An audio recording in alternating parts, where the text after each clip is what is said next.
second time he was at the Navy Java class. He was. This was the second time he was at the Java class. He was very good. Good evening. Hello. Yes.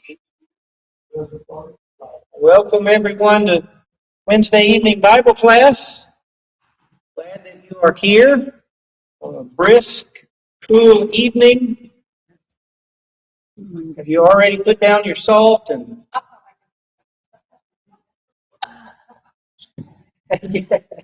trying to get some snacks going?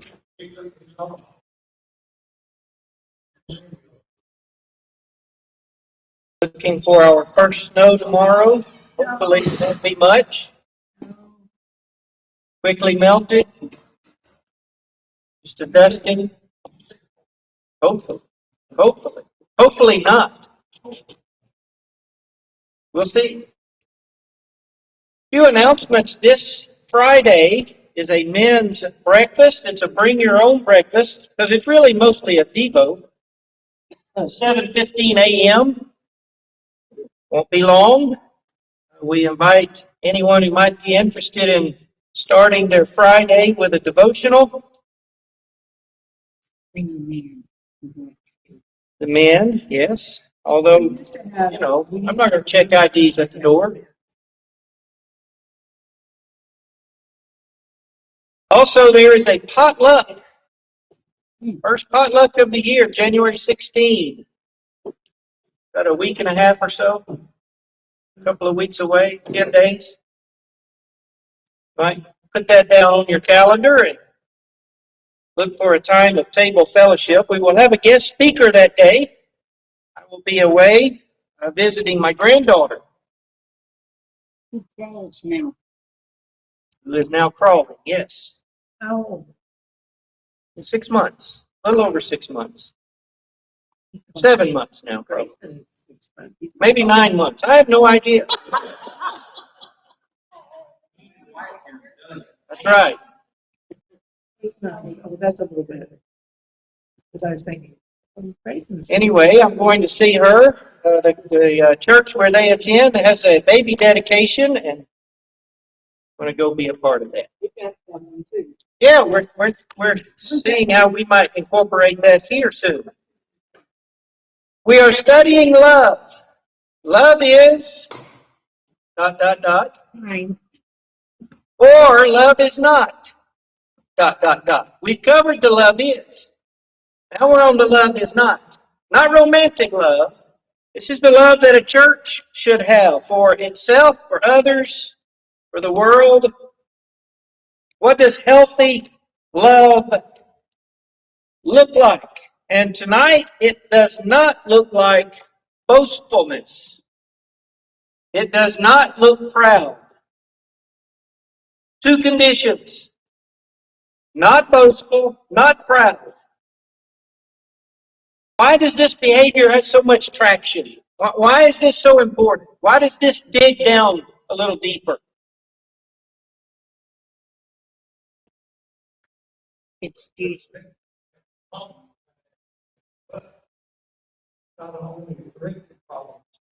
That's right. The church at Corinth was definitely having a problem with it, and they're not the only ones. What were you going to say?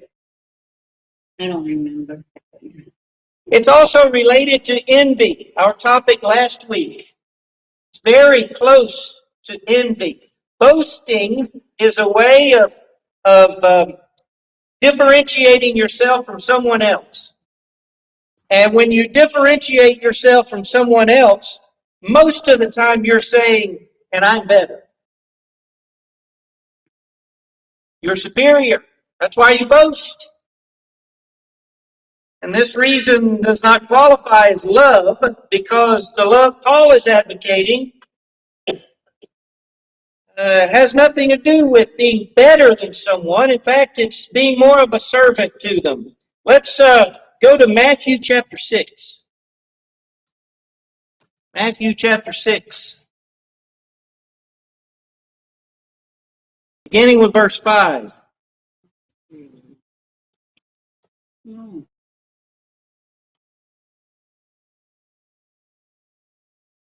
Matthew chapter 6, beginning with verse 5, Jesus is teaching on the powerful concept of prayer. And when you pray, you must not be like the hypocrites, for they love to stand and pray in the synagogue and at the street corner. For what reason? To be seen. Isn't that boasting? Isn't that boastful at least? He says they have their reward. But when you pray, rather go into your room and shut the door and pray to your Father who is in secret. That's not boasting. What is that? Hiding, but Not hiding, more like humility. Don't you think? And you have your reward, and the rewards are very, very different. When you pray, verse 7, don't heap up empty phrases as the Gentiles do, for they think they will be heard for their many words. In other words, look at me, look how good at this I am. Listen to how well I pray. It's very boastful. Don't be like them, he says, verse 8. Your Father already knows what you need. Well, we're not talking about praying specifically, but it's the attitude of boastfulness versus humility. Christian love is full of humility. It has a tangible kindness to it, a patience.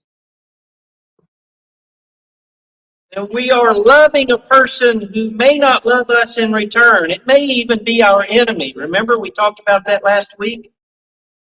Being kind to someone who is not worthy of kindness. Boy, and it just gets harder each and every week as we talk about God's definition of love. Boasting is an external display of pride. It's an internal disposition, but it's an external display. It's an attitude on the inside that comes out and shows itself on the outside. It's the creating of ideas and emotions that don't require any reality at all. Boastfulness doesn't have to be true. You ever known anybody that bragged a whole bunch and you often thought, I'm not sure about that. I've got a friend I think is a lot like that. I won't name any names. I don't think they're watching. Yeah, but somebody, we're in conversation and seems like they've done everything, been everywhere, studied everything, just one of those general, done it all kind of mentalities. Well, the divisions in the church at Corinth are fanned into flame because of their boasting. They have divided up into little groups and they're bragging about it. Who does that sound like?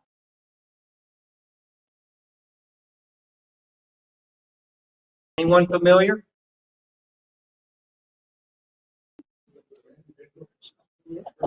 Groups. In the first chapter of his letter, 1 Corinthians, this is what he writes. Beginning with verse 10. Brothers and sisters, by the authority of our Lord Jesus Christ, I beg all of you to agree with each other. You should not be divided into different groups. Be completely joined together again with the same kind of thinking and the same purpose. My brothers and sisters, some members of Chloe's family told me that there are arguments among you.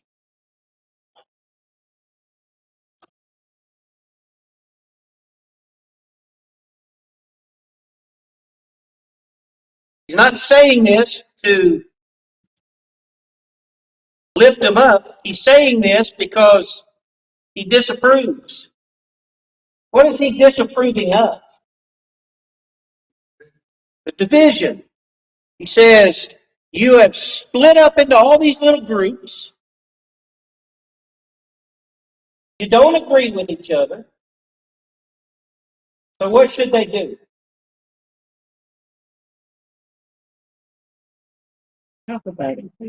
Get together. Talk about it, get together, join together. Do you have to agree 100% all the time with somebody to be joined together with them?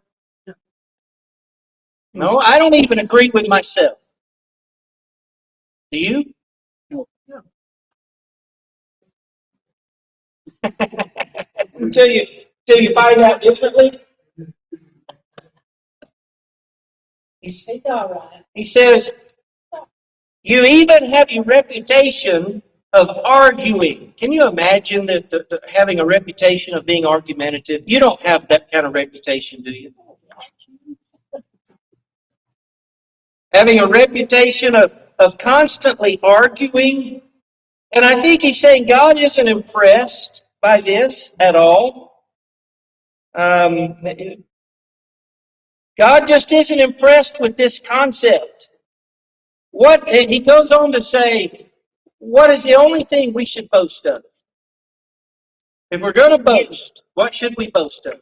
Him. Him. If you're going to boast in Christ. Don't boast about yourself.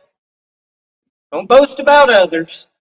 If you're going to brag about something and boast, 1 Corinthians 2, beginning with verse 1, if you're going to boast in Jesus Christ. That's it. That's the only thing worth bragging on.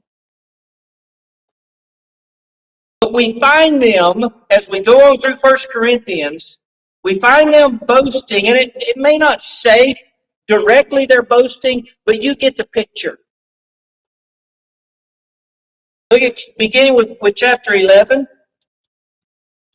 You start seeing rifts in the relationships. There's issues between the rich and the poor. There's issues between male and female. There's issues between those that have different spiritual gifts. And in all of these rifts and divisions, call them splits, if you will, does he ever encourage them? Not the split. Not the split itself, right? He gets on to them, and he said, and you can look at it, and it's like they're bragging about it. It is as if they are full of self-promotion. And his language isn't difficult to grasp. He's pretty plain. If you are, for example, partaking of communion, and you don't commune in love, is it communion at all?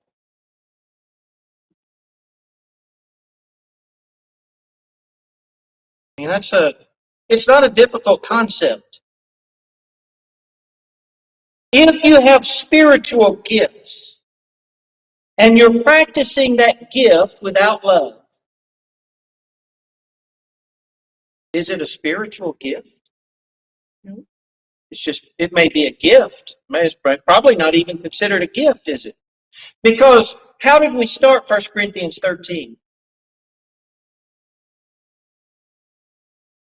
Well, talking about gifts and talking about if whatever you do is done without love, it's not.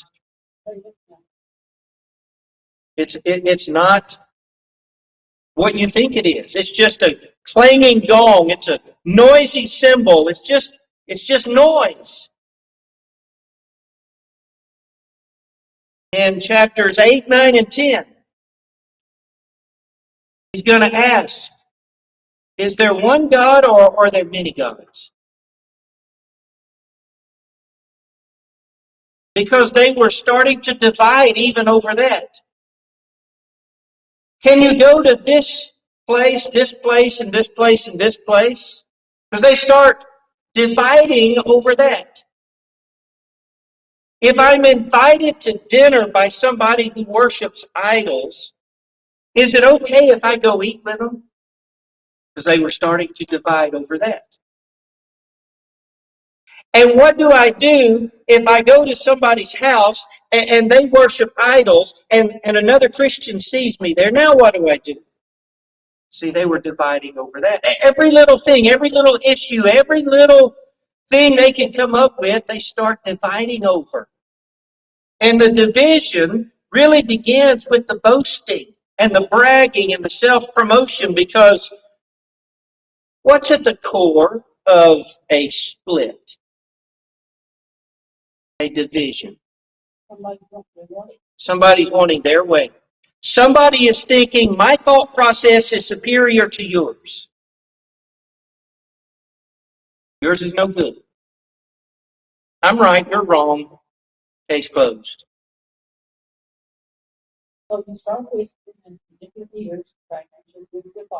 Yep. Yep.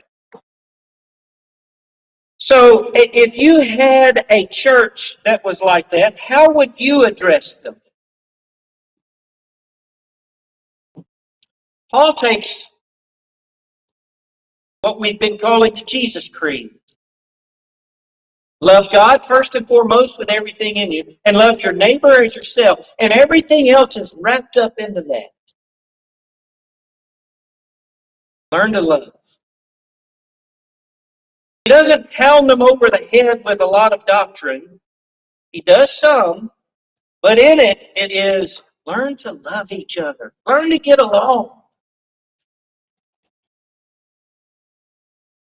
It doesn't matter how much knowledge you have. In fact, he's going to get on to them and say, you can have all the knowledge in the world, but if you don't have love, that knowledge is useless. And it becomes a negative. If your knowledge is valued more than love, then knowledge just puffs you up. It's the same word in 1 Corinthians 13 and verse 4 for boastful. Love is not boastful. Love is not puffed up. 1 Corinthians 8. Let's look at this, because this is incredibly important. Beginning with verse 7. Not everyone possesses this knowledge. Okay? In saying this, he's saying, all of you in the Corinthian church are all at different levels of your knowledge. Some of you know lots, some of you don't know much, and there's people in between. Not everybody has the same amount of knowledge. And look down at verse 10. If someone with a weak conscience sees you with all your knowledge eating in an idol's temple, won't that person be emboldened to eat what is sacrificed to idols? So this weak brother or sister for whom Christ died is destroyed by your knowledge. What did he just say? Not about the eating within the temple. What did he say about knowledge? Because we always focus on the eating in the temple, or eating idols, food that's been sacrificed to idols. And I'm not sure that's where the emphasis is. The emphasis seems to me to be on the knowledge aspect. What did he say about knowledge?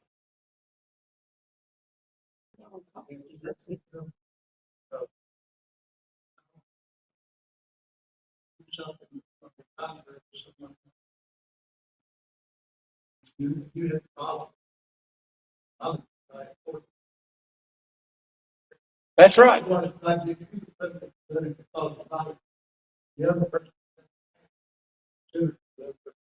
Yeah. He says, you've got knowledge in this hand and love in this hand. Put them on scales, and which one is worth more? Love. Knowledge can become an enemy. Knowledge can become a negative. But love is always worth more. And your knowledge without the love is absolutely useless. It doesn't matter if you know the Bible forwards and backwards and have the entire thing memorized. If you don't have love, you have nothing. Doesn't matter. All your knowledge can be a negative. And the pain of 1 Corinthians morphs into a full-scale emotional storm by the time 3 Corinthians comes along. Did you catch that? Why do I say 3 Corinthians? Because 1 Corinthians mentions a letter he's already written. We don't have that letter. 1 Corinthians is actually 2 Corinthians, and 2 Corinthians is actually 3 Corinthians, because 1 Corinthians mentions a letter previously written. We just don't have that one. Does that make sense? All right, so really I misspoke. It wasn't 1 Corinthians to 3 Corinthians. It was 2 to 3, but I wanted you to remember that. But by the time we get from 1 Corinthians to 2 Corinthians, we have blown into an emotional storm. And the people at the church in Corinth are so messed up now, they begin saying, Paul, I'm not even sure you're an apostle. I'm not even sure why we write these letters to you. They start challenging whether he's even an apostle of Jesus Christ. And his heart is broken, but he doesn't give up on the concept of love. He remains faithful to them. He's even willing to be humiliated in their eyes to help them see that love is all important. The church is in shambles. Some are trying to elevate themselves above others. Their boasting is just a devilish way to shove Paul out and put themselves in as leaders, because that's where boasting goes, doesn't it? You elevate yourself all the way up until you start thinking, and I'm going to start leading this group.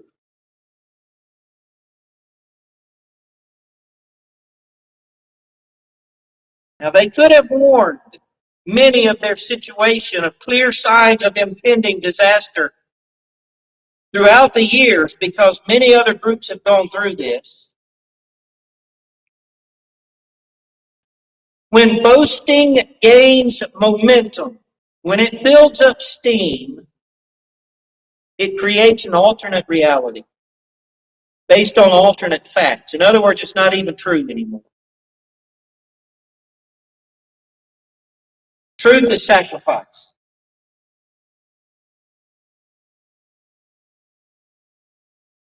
I thought I had a different passage up here. Look at 2 Corinthians chapter 12. 2 Corinthians chapter 12, beginning with verse 5.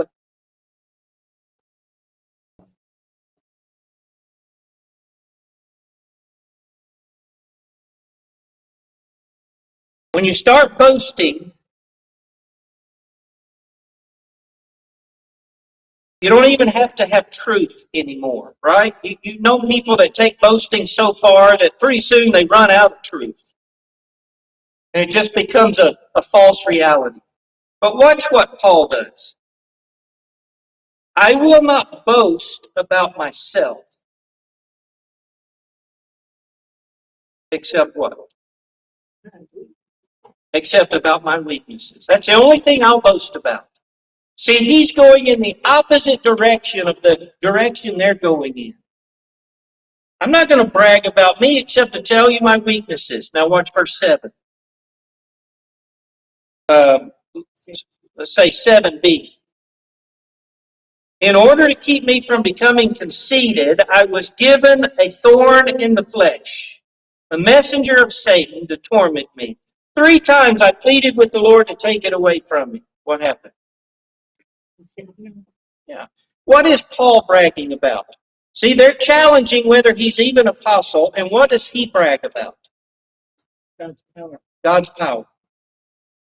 He goes the opposite direction. He's not building himself up as, I'm this great leader, I'm a great apostle, a great preacher. He goes the other direction. I'll only tell you about my weakness. And my weakness is that God sent me a thorn in the flesh. And I begged him to take it away, but he said no. The leaders in the church in Corinth, on the other hand, are literally cannibalizing the congregation.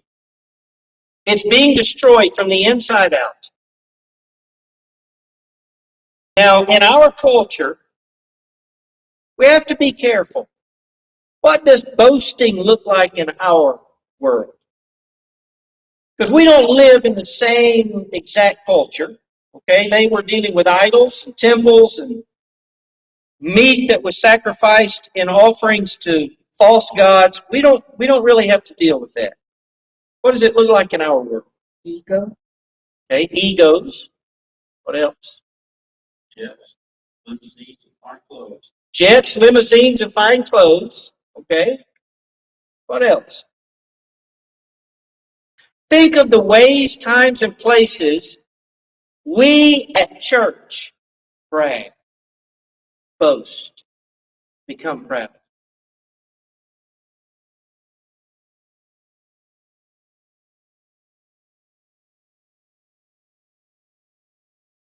It's going to hurt. That's what it's supposed to.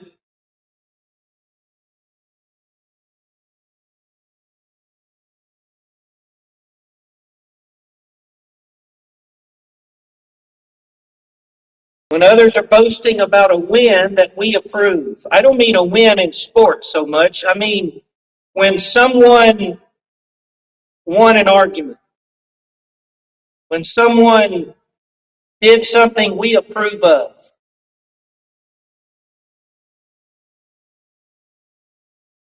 Like in politics. Ouch. Oh boy, we get on our rants and raves on politics, don't we? And I'm not saying it's wrong to be politically concerned. I'm saying, do we boast? Do we brag? Do we rub it in people's faces? Or are we loving? Love is, how did he start? Love is, what was first? Patient. Love is kind. Is there just two? Love is. And then we skip to the love. And love is not. It does not envy. It is not proud. It does not boast or keep a record of wrongdoing.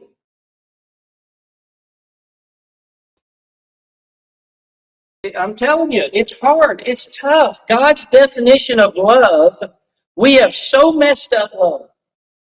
If we demean a person, a team, a group of whom we disapprove, and I'm not going to just jump on the politic bandwagon, but this is in church groups.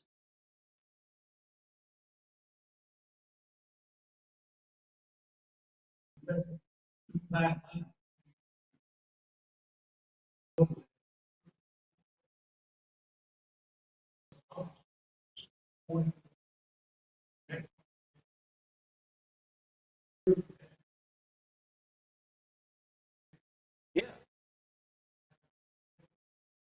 In love, with patience and kindness.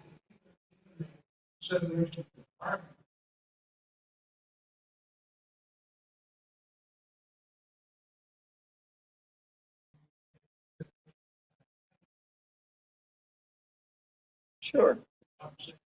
There's usually a better way than the way we take.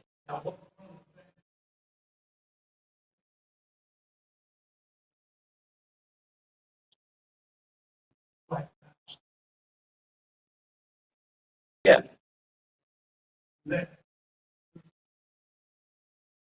Right. Right. You're not a welcome mat. You're going to deal with false teachers, for example. The Bible's very clear on that. Question is, how are you going to do it? And how patient are you going to be? And how kind are you going to be?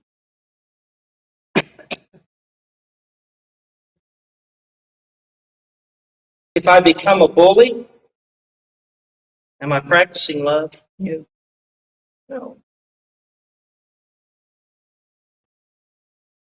See how we have missed the definition of love?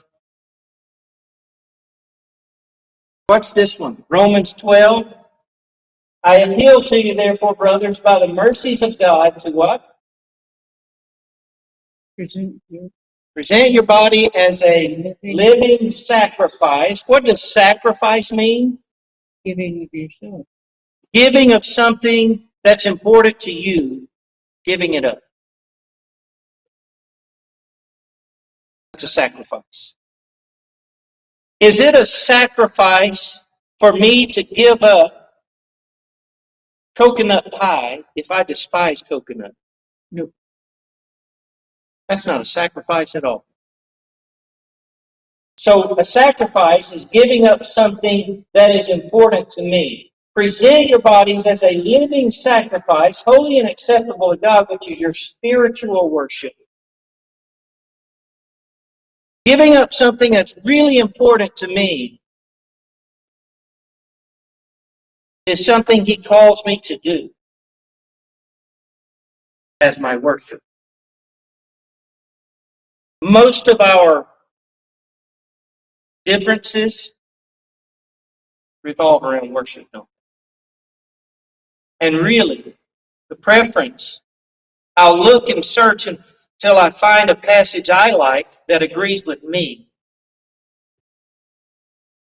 And I'm not giving up much at all. In fact, I'm taking. Boy, it lays a foundation for humility. A strong humility. God's definition of love does. Well, we've got about 15 minutes or so. Let's go to the next one. Love is not... What's the next one? I don't know if you can read that. Love is not rude. What is rudeness?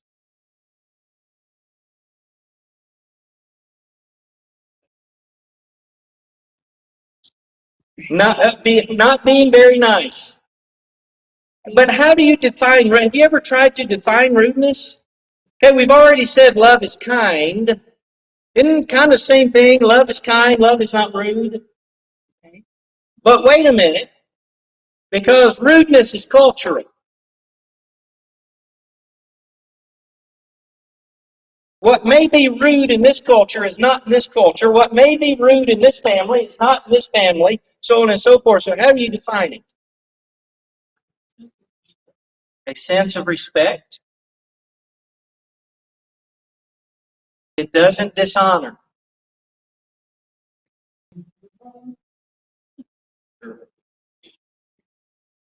Rudeness had become a part of the Corinthian church. Imagine that. Imagine, what does a thermostat do in your house, on the wall, or on your Controls phone? the temperature. It does what? Controls the temperature. You turn it up, what happens? Goes up, gets warmer. It gets warmer. You turn it down, what happens? You freeze. It gets cooler. Rudeness was their thermostat. They adjusted everything to match their comfort, their preference.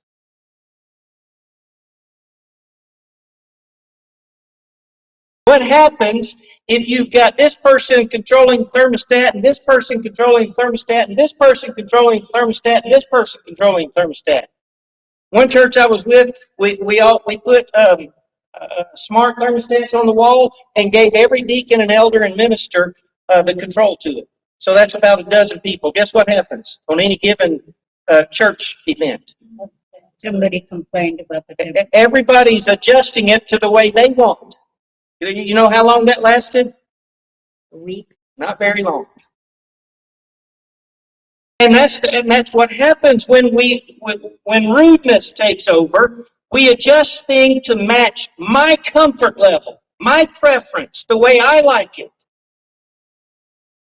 Rudeness isn't a fixed worldwide behavior. It isn't even a family-to-family behavior. It is an attitude, however. It suggests I care more about me than I care about you. Is that a part of the Christian mindset?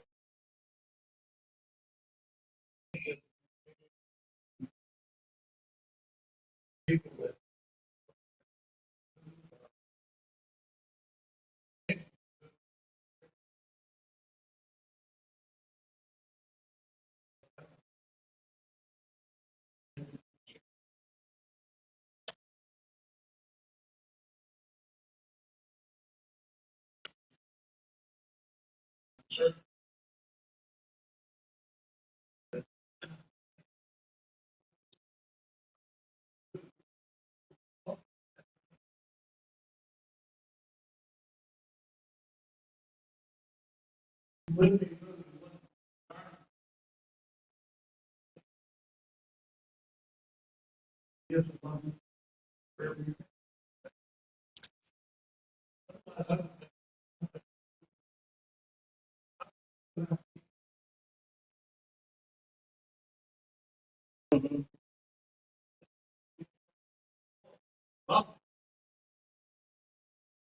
That's considered rude. Yeah. Yeah. And sometimes we choose rudeness. For example, I'm going to teach them a lesson. And you go and you're rude towards them. But is that keeping God's definition of love? Yeah. See, it doesn't get any easier. I've come across people that let their rude behavior be seen as a sign of integrity. They disapprove of a person so much that being patient and kind would be unacceptable. It would be fake. Therefore, I wouldn't be a person of integrity if I don't go and be rude to them. Circular reasoning.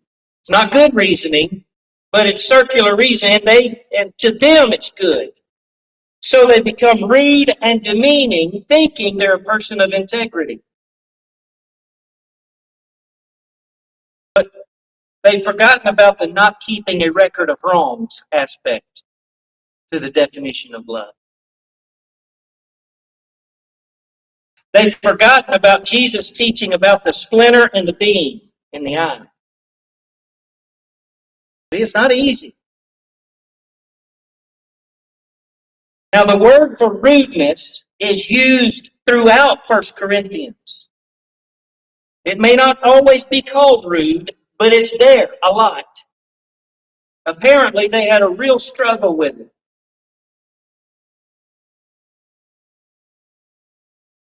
And the idea wasn't new with Paul. The same concept is really throughout Scripture. We just don't look at it very much because that word isn't often called rudeness. But I did something. I Googled, why are Christians rude? Yeah. You should try that sometime. Why are Christians rude? And there, oh boy, you will come across blogging preachers, angry atheists. I mean, this thread is pretty straightforward and everybody's full of opinions, but this one kind of sums it up. Somebody answered because they think that just because they walk in a building to believe in their God, that they're better than us average people. That sums up the great majority of responses. Because you go to church, you think it automatically gives you license to be rude. There's a lot of weakness. Yes, I think you're correct. I have a friend that is a waitress. And I asked her, do you get more tips on Sunday because all the people? She said, oh, no. Church people are the worst.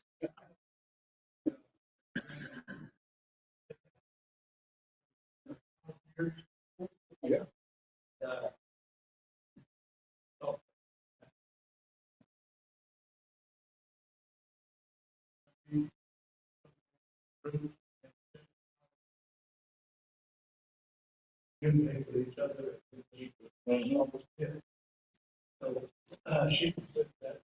Yes. And what does rudeness do? What's the end result? You alienate people. You alienate people.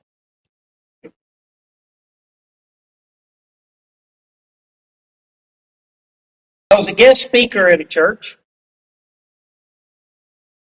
It was a Sunday morning. And I was standing near the front door and watching people come in, and there was a lady that drove up, and it was apparent nobody knew her. But she wasn't dressed appropriately. Very short skirt. not much of a blouse on. But she came in and she was kind of looking like, I don't know what to do. Where do I go? What do I do? And right there, one of the church leaders said, you need to leave. You're not dressed appropriately. In a very rude tone. That's right. Now, I don't have to think twice or guess as to whether she ever came back. I already know the answer to that. Now, I'm not saying that what she did was appropriate. I'm saying what he did was inappropriate. She, in her lack of knowledge, in her search for Christ, was probably turned away never to come back again by someone who said, don't you ever come back. That's not what he said. That's what he said, though. Don't you ever come back.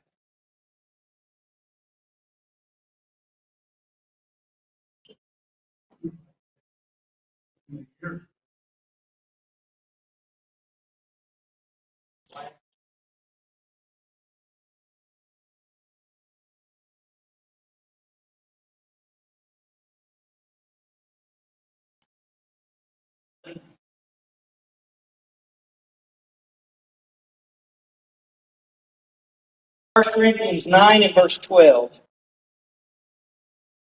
We endure everything ourselves so that we will not stop anyone from obeying the good news of Christ. We'll go through just about anything not to stop someone from obeying the gospel. Don't become a hindrance to anyone that wants to obey the gospel. Well, what does that look like? Just a few verses later. When I'm with the Gentiles who do not follow the Jewish law, I too live apart from that law so I can bring them to Christ. But I don't ignore the law of God. I obey the law of Christ. When I'm with those who are weak, I share their weakness, for I want to bring the weak to Christ. Yes, I try to find common ground with everyone, doing everything I can to save some. We've not been very good at that mindset. Do whatever it takes to express love, to show the ultimate love. Many times we're concerned with, quote, truth, so much so that we give up love. That's a mistake. For what greater truth is there than the two most important commands? What are they? Love God with everything in you and love your neighbor as yourself. Yeah, no, there's not.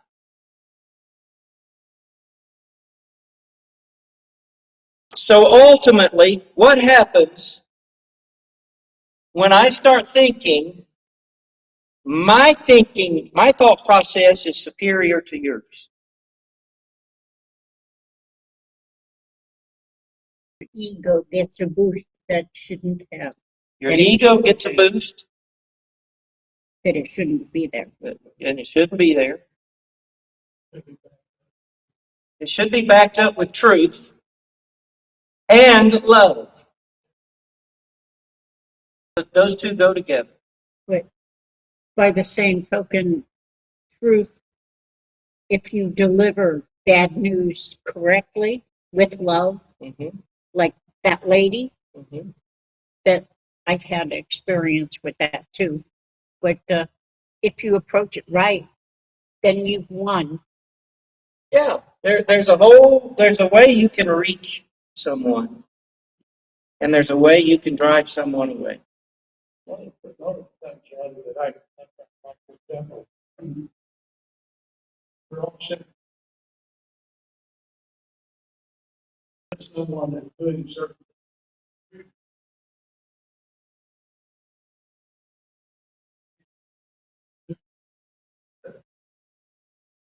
Going more negative. That's right. What you saying? Well, you're doing this, and you.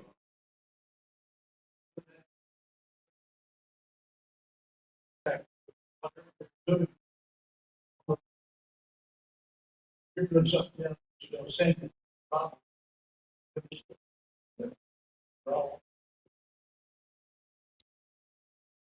Yeah, we tend to be the pendulum that swings to extremes. If somebody's doing this and it's wrong, what do we tend to do? Go the opposite extreme. We don't have to do that. There's a middle ground that's far, far better. That's right. Right. Well, I think time is up. Thank you for coming to class. We continue on with love is, or more appropriately, love is not next week. What is the next one? Love is not self-seeking. Is that it? Does not seek its own and is not provoked. They're just getting harder and harder as they go. Well, thank you for being here, and remember the men's bring your own breakfast on Friday morning, 7:15. Help spread the word. We'll get a call out going, but yes.